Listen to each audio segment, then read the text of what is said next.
العليم من الشيطان الرجيم بسم الله الرحمن الرحيم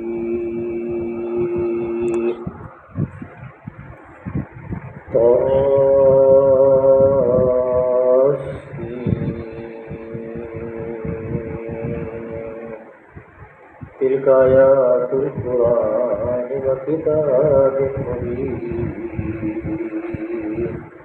هدى وبشرى للمؤمنين الذين يقيمون الصلاة ويؤتون الزكاة وهم بالآخرة هم يوقنون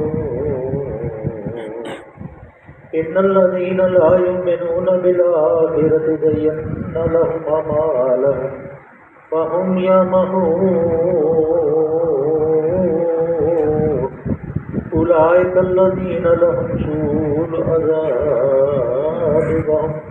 في الآخرة هم الأخسرون وإنك لا تلقي القرآن من لدن حكيم عليم إذ قال موسى لآله يا نفس نارا سآتيكم منها بخبر وآتيكم بشهاب قبس لعلكم تسألون صدق الله العلي العظيم وصدق رسوله النبي الكريم ونحن على من الشاهدين والشاكرين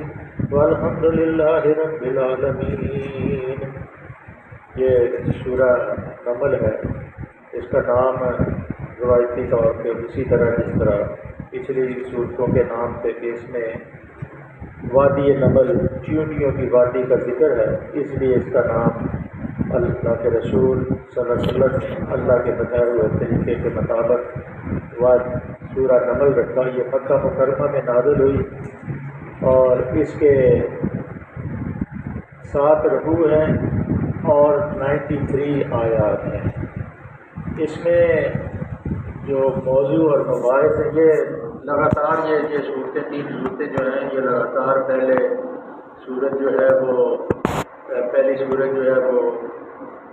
جو پہلے ہم نے پڑھی ہے سورہ شورہ، اس سے بعد تسلسل سے یہ سورت نازل ہوئی۔ اس سے پہلے سورہ شورہ اور پھر سورہ نمل۔ یہ حضرت ابن عباس اور جابر بن زید رضی اللہ تعالیٰ عنہ کا یہ بیان ہے کہ یہ صورتیں جو ہیں لگاتار مسلسل ایک ہی ہیں۔ اس میں جو مضمون ہے وہ 2 خطبوں پر مشتمل ہے۔ پہلا خطبہ آغاز سورت سے 4 رکوع خاتمے تک ہے، اور دوسرا خطبہ 5ویں رکوع سے آخر اختتام تک ہے۔ پہلے خطبے میں قرآن کی رہنمائی سے صرف وہی لوگ فائدہ اٹھا سکتے ہیں وہ بتایا گیا ہے، بشارتوں کے متعلق، اور پھر حقیقتوں کو جو تسلیم کرتے ہیں وہ اس کتاب سے فائدہ اٹھا سکتے ہیں، اور جو اللہ کی حقیقت کو اور آخرت کی حقیقت کو تسلیم کر لیتے ہیں وہ اس کتاب سے، اس ہدایت سے فائدہ اٹھا سکتے ہیں، جس میں پھر کچھ نمونے بھی بیان کیے گئے ہیں۔ ایک نمونہ فرعون کا ہے، قوم سمود کا ہے، اور پھر قوم لوط کا بھی قصہ اس میں ہے، اور پھر فکر آخرت سے بے نیازی کا جو نتیجہ ہے اور نفس کی بندگی سے جو تعمیر ہوتی ہے، یہ لوگ کس نشان کو دیکھ کر بھی ایمان لانے کے لیے تیار نہیں ہوتے، اس کی مثالیں ہیں۔ اور دوسرا جو نمونہ ہے وہ حضرت سلیمان علیہ السلام کا ہے، جن کو اللہ تعالیٰ کی ذات کریم نے دولت، حکومت، شوکت و حشمت اس پیمانے پر نوازا تھا کہ شاید ہی کسی شخص کو دنیا میں نوازا۔ کفار مکہ کے سردار تو اس کا خواب بھی نہیں دے سکتے، اور دنیا کے جتنے آج بھی بادشاہ ہیں یا صدر ہیں یا وزیر ہیں یا کبیر ہیں وہ اس چیز کا ادراک بھی نہیں کر سکتے جو حضرت سلیمان علیہ السلام اور داؤد علیہ السلام کو اللہ تعالیٰ نے جو عنایات فرمائی تھی۔ دوسرے خطبے میں پہلے کائنات کی چند نمایاں ترین مشہور حقائق کی طرف اللہ نے اشارے کیے ہیں، اور مکے پھر اس سے پے در پے مکے والوں سے یہ سوالات کیے ہیں، اور اس شرک کی شہادت جو وہ دے رہے ہیں جس میں وہ مبتلا ہیں ان پر اللہ تعالیٰ نے ایک ہی چوٹ کے یہ اگر حق کو آخرت کو تسلیم کر لیں تو پھر یہ شرک سے بھی بعد آ سکتے ہیں۔ اور اس میں ملکہ سبا کا جو قصہ ہے وہ بیان کیا گیا ہے کہ جو بہت بڑی ایک سلطنت کی مالک تھی اور اس کی سلطنت جو ہے بے شمار نعمتوں سے ان کو اللہ نے نوازا ہوا تھا، اور لیکن وہ شرک کے مبتلا تھے، مشرک تھے، اور وہ ملکہ بھی مشرک تھی اس لیے کہ اس کے باوجداد مشرک تھے۔ اور پھر جیسے ہی اس کو یہ حقیقت کا علم ہوا، جیسے وہ سلیمان علیہ السلام کے دربار میں تھے اور اس کو حقیقت کا علم ہوا تو اسی طرح وقت اس نے اسلام کو قبول کر لیا۔ یہ اس کے اندر 4 قصے ہیں اور وہ سمجھانے کے لیے اللہ نے بیان کیے گئے ہیں، کیونکہ مسالے جو اللہ دیتے ہیں، تفصیلیں جو دیتے ہیں ہماری رہنمائی کے لیے۔ اب اللہ تعالیٰ کی ذات کریم نے وہ تاسین وہی حروف مقطعات ہیں، سورہ بقرہ میں بھی ہم نے پڑھے، سورہ آل عمران میں بھی پڑھے، سورہ مریم میں بھی پڑھے، کہ اللہ تعالیٰ بار بار یہ فرماتے ہیں کہ یہی الفاظ ہیں جن سے یہ قرآن پاک، یہ فرقان حمید، یہ نور ہدایت جو تمہارے ہاتھوں میں ہے، ان لفظوں سے بنایا گیا۔ اور اس کے اوپر جیسے کل اللہ نے چیلنج کیا تھا اور پہلے سورہ بقرہ میں بھی چیلنج کیا تھا کہ بھائی کنتم فی ریب مما نزلنا علی عبدہ فأتوا بسورۃ من، یہی یہاں بھی چیلنج کہ اگر تمہیں کوئی شک و شبہات ہیں تو یہی تو الفاظ ہیں، یہی حروف تہجی ہیں جو میں نے تمہیں دنیا والوں کو سکھائے ہیں۔ اگر تم بنا سکتے ہو تو ایسا قرآن بنا لو، لیکن تم نہیں بنا سکتے فَإِن لَّم تَفْعَلُوا وَلَن تَفْعَلُوا فَاتَّقُوا النَّارَ الَّتِي وَقُودُهَا النَّاسُ وَالْحِجَارَةُ، اور تم جو ہے تمہارا جو انسان انکاری ہیں وہ ایندھن ہے، انسان بھی اور پتھر بھی اس چیز کا، اس جہنم کا ایندھن بنے گے جس کے اندر ان کو ڈالا جائے گا انکاری۔ اب اللہ تعالیٰ فرماتے ہیں تلک آیات القرآن و کتاب مبین، یہ کتاب اپنی تعلیمات اور اپنے احکام اور ہدایات کے لیے بالکل اس نے واضح اس کے اندر طریقے ہیں، کوئی اس کے اندر گنجلک نہیں ہے، کوئی سمجھنے کے لیے جو آدمی اس کو سمجھنا چاہے بالکل یہ روشنی کی طرح بیان کرتی ہے، اور حق اور باطل کا فرق بھی نمایاں طریقے سے کھول کر دیتی ہے۔ اور یہ بھی کہ اس کتاب الہی، اس کا کتاب الہی ہونا ظاہر ہے، جو کوئی اسے آنکھیں کھول کر پڑھے گا اس پر بات کھل جائے گی کہ محمد صلی اللہ علیہ وسلم کا اپنا گڑھا ہوا یہ کلام نہیں ہے، یہ کتاب مبین ہے، روشن کتاب ہے، جیسے پیچھے ہم نے پڑھا۔ اور پھر اللہ نے فرمایا ھدی و بشریٰ للمؤمنین، یعنی کہ یہ کتاب خود بذات خود بشارت بھی دیتی ہے، ہدایت بھی دیتی ہے، کن کو؟ للمؤمنین، جو مومن آدمی بن جاتا ہے، جو مومن ایمان لے آتا ہے، اللہ کی وحدانیت کو تسلیم کر لیتا ہے، روز آخرت کو یقین کر لیتا ہے، اور اپنے دنیا کے مفادات کو آخرت کے مفادات کے لیے قربان کر دیتا ہے، اور اب جنت کو حاصل کرنے کے لیے جستجو اور کوشش کرتا ہے، اس کے لیے ھدی و بشریٰ للمؤمنین، یہ کتاب بذات خود بشارت، یہ کتاب بذات خود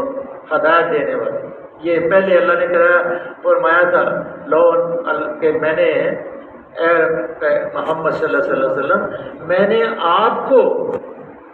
بشیر اور نذیر اور ہدایت دینے والا بنا کے بھیجا، اور یہاں اللہ نے فرمایا کہ یہ کتاب بذات خود بھی ہدایت کا منبع ہے، یہ کتاب بذات خود بھی بشارت دیتی ہے، خوشیاں دیتی ہے، کن کے لیے؟ مومنین کے لیے۔ مومنین کی صفت کیا ہے؟ الذین یقیمون الصلاۃ ویؤتون الزکاۃ وہم بالآخرۃ وہم یوقنون، یہ مومن کی جب آدمی تسلیم کر لیتا ہے تو پھر ایمان، اپنے ایمان کے مطابق عمل بھی کرنا شروع کر دیتا ہے۔ اس لیے اللہ تعالیٰ نے ٹیسٹ کے لیے کہ وہی مومن ہیں جو ایمان لے آئیں گے، ان کے لیے ہدایت اور بشارت کا چشمہ ثابت ہوگی یہ کتاب۔ کون سے؟ کہ جو جیسے ہی ایمان انہوں نے لیے اسی وقت یقیمون الصلاۃ، کہ نماز انہوں نے قائم کر دی، پڑھی نہیں، نماز کو قائم کیا۔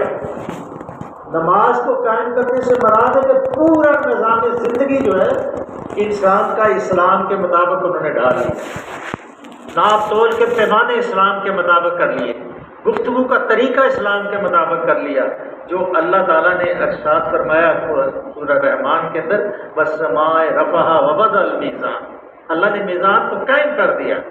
اللہ تطغوا فی المیزان واقیموا الوزن بالقسط ولا تخسروا المیزان، اللہ نے انصاف پہ مبنی یہ زمین بنائی، انصاف پہ مبنی تمہیں پیدا کیا، کوئی چیز ایسی کمی بیشی انسان کے جسمانی ساخت میں بھی نہیں ہے، اور زمین کے اوپر بھی تمام وہ وسائل، وہ ذرائع، وہ ہوائیں، وہ باغات، وہ پانی، اور زمین کے اندر اور کلٹیویشن کی جو فرٹیلیشن کی جو قوت ہے وہ بھی رکھ دی، اور آسمان سے بارشوں کا نظام، ستاروں اور سورج اور چاند کا نظام، یہ سارا اللہ تعالیٰ نے انصاف کے اوپر مبنی پیدا کیا ہے، اور اس لیے اللہ نے اس کو انصاف پہ قائم کیا، اس لیے نماز یقیمون الصلاۃ کہ نماز کو وہ قائم کریں، انصاف کو قائم کریں، قانون کو اسلام کے مطابق لائیں، حکومت کو اسلام کے مطابق لائیں، انصاف کے مطابق، اللہ تطغوا فی المیزان واقیموا الوزن بالقسط ولا تخسروا المیزان۔ جب حکومت مل جائے، جب نماز قائم ہو جائے، اور پھر اس کے بعد ڈنڈی نہ مارو، اللہ کے احکامات کے اوپر پورا عمل کرو، اور پھر اللہ نے ساتھ یہ شرط بھی لگا وَيُؤْتُونَ الزَّكَاةَ، اور وہ نماز کو قائم کرتے ہیں، اور دوسرا کہ وہ نظام کو قائم کرنے کے بعد زکوٰۃ ادا کرتے ہیں، کہ یہاں تزکی نہیں کہا یا مزکی نہیں کہا، ایتاء زکوٰۃ کہا کہ زکوٰۃ کو ادا کرتے ہیں، کہ وہ نماز کو قائم کرتے ہیں اور زکوٰۃ کو اپنی جو دنیاوی خواہشات ہوتی ہیں، مال و دولت سے جو پیار ہوتا ہے، اللہ تعالیٰ کے جو بندے بن جاتے ہیں وہ اپنے مال و متاع کو اللہ کے راستے کے اوپر جس طرح اللہ نے حکم فرمایا خرچ کرتے ہیں، جس سے ثابت ہو جاتا ہے کہ یہ انسان جو ہے اس کا ایمان کامل ہے، اور یہ اپنی جو خواہشات ہیں ان کو اللہ کے حکم کے مطابق قربان کر رہا ہے، اس کے لیے نہ کوئی زیادہ کوئی ویسے کرنے کی ضرورت ہے، نہ کوئی اس کے اندر کوئی ایسا کوئی زیادہ تجسس کرنے کی ضرورت ہے، سیدھی سی بات یقیمون الصلاۃ ویؤتون الزکوٰۃ۔ اور پھر سب سے بڑی جو بات ہے انسان کے بہک جانے کی وہ ہے کہ وہ آخرت پہ یقین نہیں رکھتا، اس لیے اللہ وبالآخرۃ ہم یوقنون، سورہ بقرہ کا شروع الف لام میم ذالک الکتاب لا ریب فیہ ھدی للمتقین الذین یؤمنون بالغیب ویقیمون الصلاۃ ومما رزقناہم ینفقون والذین یؤمنون بما انزل الیک وما انزل من قبلک وبالآخرۃ ہم یوقنون۔ آخرت کے اوپر جو ایمان ہے وہ اولئک علی ھدی من ربہم واولئک ھم المفلحون۔ پھر اللہ نے وہاں یہ فرما دیا تھا کہ یہی وہ لوگ ہیں جو ہدایت کے اوپر قائم ہیں، اور یہی جو وہ لوگ ہیں جو قیامت کے دن فلاح پائیں۔ یہ سیدھی 2 + 2 = 4 کی بات ہے، اور فلاح پانے کے لیے آخرت کے اوپر ایمان انتہائی، جب آخرت پہ ایمان ہوگا کہ آدمی ڈر جائے گا، اس کے اندر ایک فکر پیدا ہوگی کہ مجھے کوئی دیکھ رہا ہے، میں شتر بے مہار نہیں، میں آزاد نہیں ہوں کہ جو مرضی کرتا رہوں، رات کے اندھیروں میں چھپ کے بھی کریں گے تو واللہ سمیع بصیر ہے، وہ سمیع بھی ہے اور وہ بصیر بھی ہے، سنتا بھی ہے اور دیکھتا بھی اور جانتا بھی ہے، اور وہ تمہارا احاطہ کیے ہوئے ہے۔ اگر تم آنکھ کی خیانت سے بھی کسی کو غصے سے دیکھو گے، دل کے اندر اس کے لیے ملال پیدا کرو گے، تو وہ اللہ اس کو بھی جانتا ہے۔ اس لیے اللہ تعالیٰ نے فرمایا اللہ تطغوا فی المیزان واقیموا الوزن بالقسط ولا تخسروا المیزان، انصاف کرو، زمین پہ میں نے تمہیں پیدا کیا ہے، میری بادشاہی کو قائم کرو۔ وسع کرسیہ السماوات والارض واللہ، اللہ کی بادشاہی ہے، اللہ کی حکومت ہے زمین و آسمان، اس لیے جب تک وہ حکومت قائم نہیں ہے جو اللہ کے رسول صلی اللہ علیہ وسلم نے قائم کر کے دکھائی، جو صحابہ نے 4 خلفائے راشدین نے قائم کر کے دکھائی، کہ کوئی کتا اگر دجلہ کے کنارے فرات کے کنارے پیاس سے مر جائے گا تو عمر سے اس کی بھی پوچھو، وہ عمر کمال جائیں، ایسے اگر خلیفہ ہمارے ہوں، ایسے ہمارے بادشاہ، اور کیسی ان کی کیفیت تھی کہ جب یہ فارس کا معاملہ تھا، جنگ قادسیہ تھی، تو جب وہ لشکر پار کر گیا سارا، اور پھر حضرت سعد بن ابی وقاص رضی اللہ تعالیٰ عنہ لشکر کے سردار تھے، وہ بیمار ہو گئے تھے وہاں، اور آپ 8 دن اس راستے پہ جا کے بیٹھتے تھے جو قادسیہ کی طرف جاتا، روزانہ صبح جاتے اور 8-10 میل کا فاصلہ طے کر کے مدینے سے باہر جا کے بیٹھتے تھے کہ کوئی اطلاع آئے، کوئی خبر آئے. اتنی فکر تھی. تو 8 دن کے بعد ایک سوار آیا تھا، ایک سپاہی، ایک سوار، ایک مجاہد واپس آیا، گھوڑا دوڑا رہا تھا، مٹی اڑ رہی ہے. روکا، کہاں سے آئے؟ قادسیہ سے آیا، اور امیر المومنین کے لیے خوشخبری کا پیغام لایا. اللہ نے لشکر اسلام کو فتح عطا فرما دی. آپ اس کے ساتھ بھاگتے جا رہے ہیں اور مٹی اوڑ اوڑ کے سر پہ بڑھ رہی ہے. آبادی قریب آئی تو لوگوں نے کہا اے امیر المومنین کیا حال ہے؟ ننگے پاؤں ہیں، مٹی اڑ رہی ہے. تو پھر سوار کو معلوم ہوا کہ یہی خلیفۃ المسلمین امیر المومنین حضرت عمر فاروق رضی اللہ تعالیٰ. آج تو ہماری کریز نہیں ٹوٹ، آج تو ہمارا جو محل ہے ہمارے، ان کے اندر مکھی داخل نہیں ہو سکتی، مچھر داخل نہیں ہو سکتا. کئی جگہ سے معائنے ہوتے ہیں کہ غیر کوئی چیز کے اندر ایسی تو نہیں ہے جو صاحب بہادر کے طبیعت کے خلاف ہو. پھر کیسے انقلاب آئے؟ انقلاب تو وہ لاتے ہیں یمکنون جو بالآخرت ہم یمکنون، جو اپنی زندگی کو، اپنی دنیا کو آخرت پہ قربان کرتے ہیں. اور جو فساد کی جڑ تھی مکے کے اندر، جو شرک تھا، وہ یہی تھا کہ وہ آخرت کو تسلیم نہیں کرنا چاہتے. اس لیے اللہ تعالیٰ نے سب سے بڑی شرط یہ کہ وَبِالْآخِرَةِ هُمْ يُوقِنُونَ إِنَّ الَّذِينَ لَا يُؤْمِنُونَ بِالْآخِرَةِ زَيَّنَّا لَهُمْ أَعْمَالَهُمْ فَهُمْ يَعْمَهُونَ. حقیقت یہ ہے کہ جو لوگ آخرت کو نہیں مانتے، ان کے لیے ہم نے ان کے کرتوتوں کو خوشنما بنا. جو آخرت کو نہیں مانتے ان کے لیے اللہ تعالیٰ نے ایسا دائرہ بنا دیا ہوتا ہے، ایسے دوست احباب اور ایسے ملنے جلنے والے معاشرے کے اندر ہی ایسے لوگ مل جاتے ہیں کہ وہ خود بخود ہی محسوس کرتے ہیں کہ آخرت واخرت کوئی.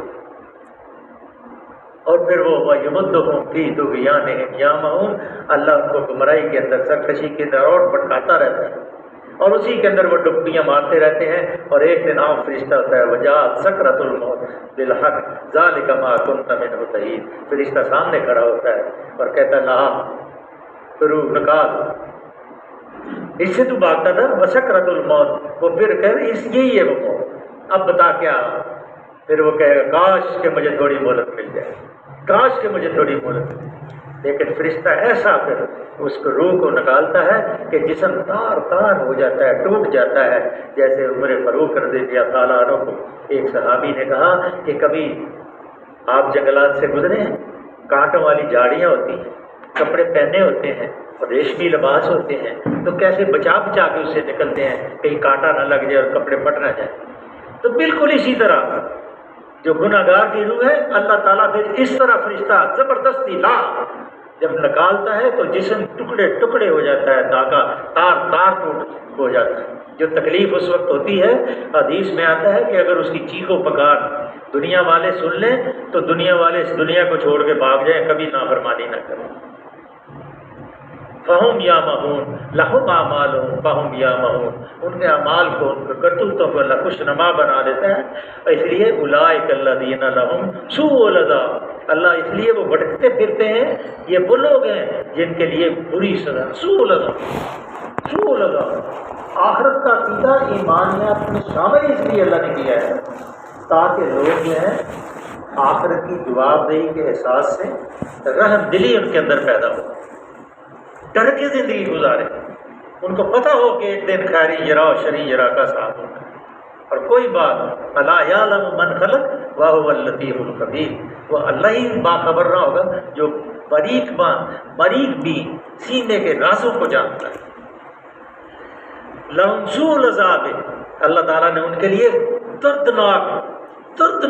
ایسا دردناک عذاب کہ اللہ کا قانون فطرت ہے، نفسیات انسان کی فطری منطق یہ ہے، یہی ہے جب آدمی زندگی اور اس کی صحیح عمل کے نتائج کو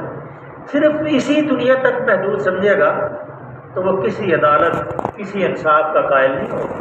پھر وہ ظلم و بربریت ہے. اس کو پتہ ہے کہ جو کچھ اس دنیا میں ہے وہی ہے. پھر آخرت ہم الاکثرون، اور پھر آخرت میں سب سے زیادہ خسارے میں رہنے والے وہی لوگ ہیں جو آخرت کو تسلیم نہیں کرتے، اللہ سے دعا ہے کہ اللہ کی ذات کریم ہمیں قرآن کو سمجھنے اور اس کے اوپر عمل کرنے کی توفیق عطا فرمائے۔ آج ہم نے 4 آیتیں پڑھی ہیں، انشاءاللہ کیونکہ تشریح بھی اس کی تھی تو کل انشاءاللہ اس میں بڑے دلچسپ قصے بھی ہیں، جو سبا ملکہ سبا کا قصہ ہے اور فرعون کا اور مکالمہ ہے، اور اس میں داؤد علیہ السلام اور سلیمان علیہ السلام کی حکومت میں بھی، یہ بڑی اہم صورت ہے۔ ایمان کی چاشنی اس کے اندر موجود ہے۔ اگر آپ دل جہی سے تھوڑی سی لمبی تو 93 آیات ہے، 2-3 دن 4 دن میں پڑھی جائیں گی۔ اگر آپ تواتر سے اس کو سنیں گے تو انشاءاللہ آپ کی دل کی دنیا جو ہے وہ روشن ہو جائے گی، آباد ہو جائے گی۔ اللہم صلی وسلم علی عبدک و رسولک و حبیبک سیدنا محمد النبی الأمی وعلی آلہ و صحبہ وبارک وسلم۔ اللہ جی ہمارا بیٹھنا قبول فرما لے، پڑھنا قبول فرما لے۔ اللہ جو غلطیاں کوتاہیاں اللہ جی درگزر فرما لے۔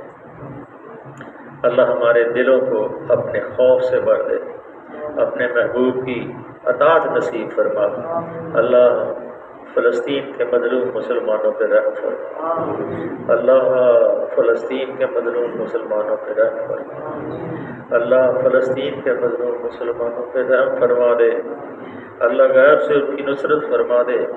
اللہ دلوں کو تسخیر کرنے وہ تیرے پاس ہے، اللہ دلوں کو مسخر کر دے۔ اللہ ان کو استقامت عطا فرما دے، اللہ ان کو استقامت عطا فرما دے،